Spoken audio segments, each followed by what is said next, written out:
Hello everybody, it's Maikito. I hope everybody's having a good day. So I had a good day so far. First of all, this video is obviously later than usual, but one, late video, always better than no video. And two, like I mentioned last video, I do have to do stuff outside of these videos. I had work to do. I have to go to work in general, come back, and there was a big slate because of the MLS. And it's a big slate, so I went through every single game, went through all the matchups, went through all the player props. So that's another reason why this video is late. I always tell you guys, I try to give y'all quality over quantity. So just because there's so many games doesn't mean I'm going to have a lot of picks, but I still went through every single game because I want to see if they are good lines, especially because we're still towards the beginning of the MLS season, so you can kind of find good lines because they're still not sure where to put the lines at. And if I do have any edit plays, which I'm not sure if I will, as always, they will be in the pinned comment. Could be later tonight, could be tomorrow, but other than that, I'll just get straight into the plays. My first play is Georgi Mamardashvili to go higher than 2.5 saves away from home for Valencia going up against Alaves. You can call it a gut call if you want to, because matchup-wise, technically, it's not great. Alaves do allow the 7th least saves at 2.4. It's just whether he gets that third, and I believe he will. Alaves, on average, take 3.5 shots on target, so he will get the opportunities, and he's gone over in 60% of away games, 9 out of 15. And in the games that he went under, he faced 3, 5, 3, 0, 4, and 5 shots on target. So in all the games he's gone under, he's had the opportunities. And I like the fact that he's playing Alaves, who are not a clinical team, who only convert 29% of shots on target that they've taken, and they're only 1 point above the relegation zone. So they need to shoot if they want any chance of getting out. I believe this game and maybe like one more, maybe a second one. So they don't have many opportunities, especially at home. And Valencia is not an aggressive team, and they gave Alaves 3 shots on target at home. Now that they're away, Alaves should be able to take more shots on target. And because I mentioned Valencia is not an aggressive team, Alaves should be able to get shots, take long shots. That's easy saves for him. And I just think it's a good line away from home regardless of the opponent. And I like that they're playing a desperate team. So I like Georgi Mamardashvili to go higher than 2.5 saves. The next player prop that I found that I like is Nicolas Pepe to go higher than 2 shots at home for Villarreal going up against Leganés. First of all, it's a great matchup against Leganés, who on average allow the second most shots to opponents at 15.3. He's averaged 2.47 shots per 90, and he has started half of his games, hence why his little shot average is a little higher. But in the games he has started, he's had 2+ shots in 69% of games, 9 out of 13 games. And if you look at the games he went under against Alaves, who allowed the 5th least shots, Valencia, 10th least shots, Celta Vigo, 8th least shots, and Espanyol. But he had a great game, and he had to play as a right mid. And I mentioned that specifically because Barry, who is their second striker, is out injured, and he is projected to play as a striker in that game. He's only played one game. He's only started one game with Barry out, and he had 2 shots in that game, and it was away from home. Now he's at home in a much better matchup. He's a fast player and a good dribbler. And Leganés are weak against skillers, and they don't play possession, so that means Villarreal should have more of the ball and more opportunity for Pepe to shoot the ball, and he will take long shots. He's taking 27 from inside the box and 9 from outside the box, so around 25% of the shots that he takes are from outside the box. And I just like the line. He's at home, and it's a good matchup. He's going to be playing up top, so I like Nicolas Pepe to a higher than 2 shots. This next player prop, I've taken him before, and I'm taking him again. I like him. It's Federico Bernardeschi to a higher than 3 shots at home for Toronto going up against Cincinnati. When I first took him earlier in the season, his line was at 2.5, and now his line has been bumped up to 3, and it really should be around this mark. I still like this line regardless because at the end of the day, at 3, he still pushes whether he gets that 4th, and I think he will. First of all, he's at home, and I talked about before when I've taken him that he shoots way more when he shoots at home.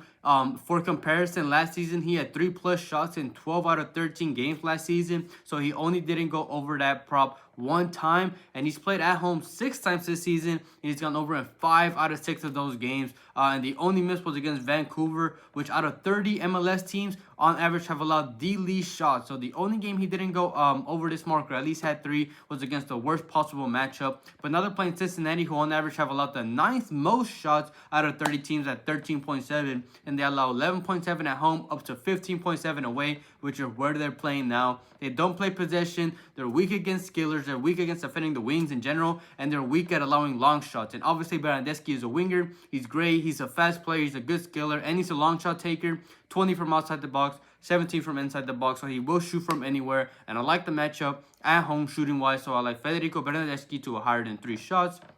And then the last player prop that I found that I like, so yes, it's 4. This one's a safer one, and that's Lionel Messi to 102.5 shots away from home for Inter Miami, going up against San Jose. Honestly, there's not too much to explain here. It's a safe play, at least in my opinion. Cross my fingers, knock on wood. It's an easy line. He's averaged 5.78 shots per 90, and so far this season, he's hit this prop in all 7 starts and 18 out of 19 starts last season. So it's a great hit rate, great matchup as well against San Jose, who on average have allowed the 4th most shots to opponents. They don't play possession. Inter Miami do, so there's more opportunities for him. So he will have plenty of chances. He takes their set pieces. He's a long shot taker, 20 from outside the box, 19 from inside the box. And I just really like this line. Great line no matter what the matchup is. And now he's playing a really good matchup defensively against San Jose, who allow a lot of shots. Again, great hit rate, so no reason to over-explain it. I like Lionel Messi to go higher than 2.5 shots. Before I get into my moneyline plays, as always, I would really appreciate if everybody liked the video and commented as well. It helps boost the video out to more people, and I love reading your guys' comments, whether it's showing support, asking questions, because I know a lot of people that watch these videos don't actually know much about soccer, but make these plays and put these bets in because I'm the one that as the one releasing them. So I really appreciate everybody who does that. And if you're not subscribed, please subscribe. Turn on notifications so you're notified when these videos are out to the public. And I do also let people know in my Discord, which is also completely free to join in the description. You get notified. You can talk about your plays. You can see other people's plays, talk during the games.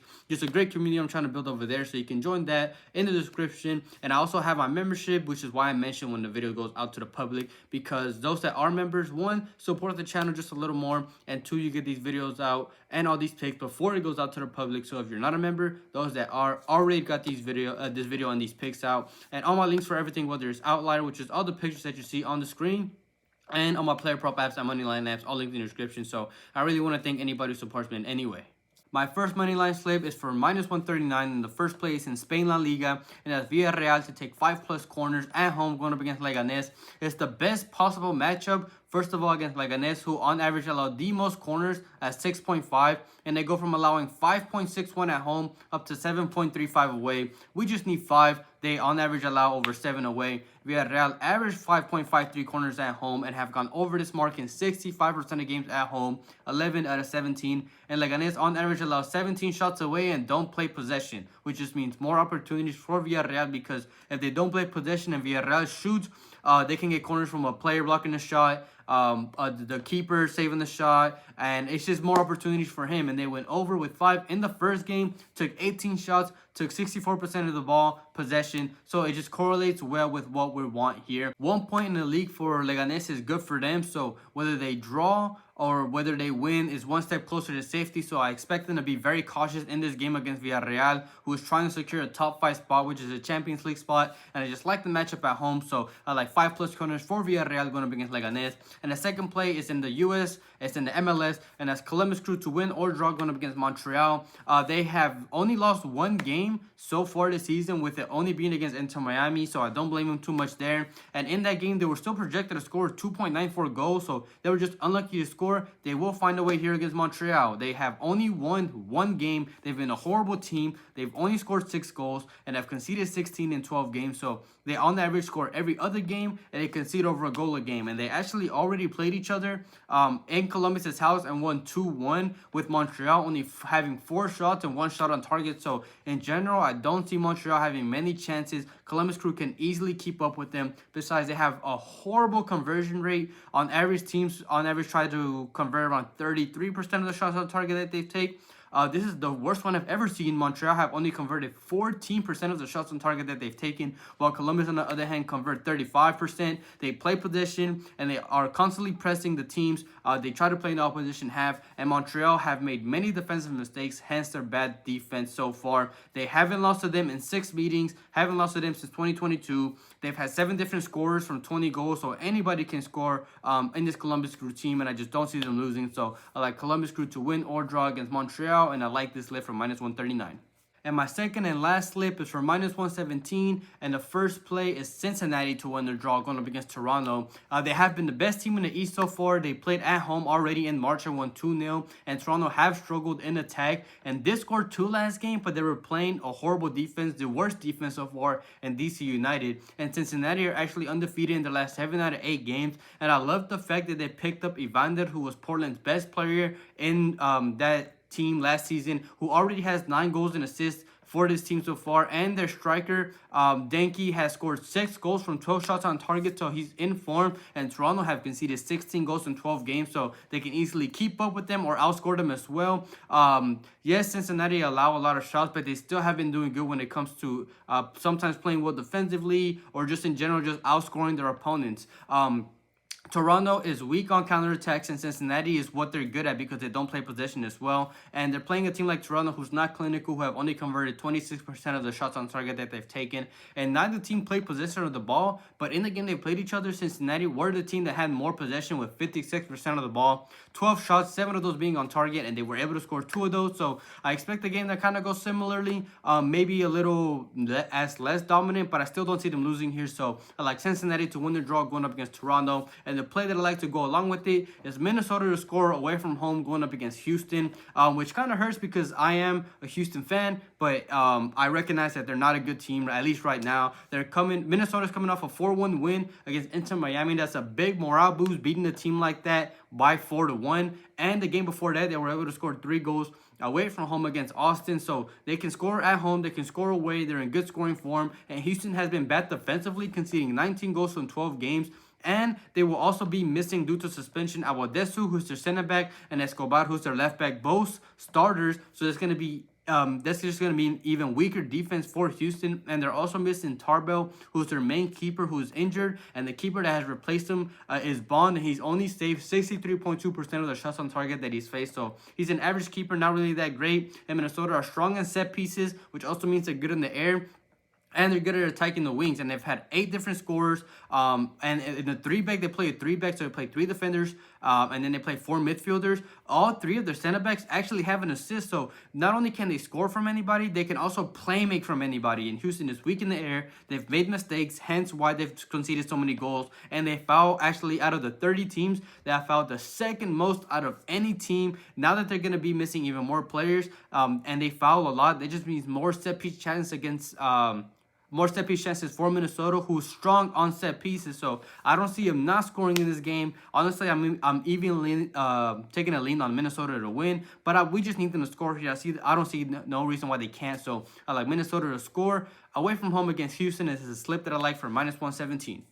Thank you everybody for watching. I'll quickly go over last video's picks. There's a reason why I'm wearing the robe. First of all, player prop wise, we swept those. Blaine got a shot assisted by the first half. That was great for us. And Nyland got his 2 saves, I believe, in the first half. He might have got the 3rd in the first half. I'm not sure. I did mention I was at work, so I couldn't really keep up. But both player props hit. We set the player props. And then moneyline wise, we went 1-1. We had Palmas to shoot and Girona to not lose. They won, which was another lean that I had, so that hit.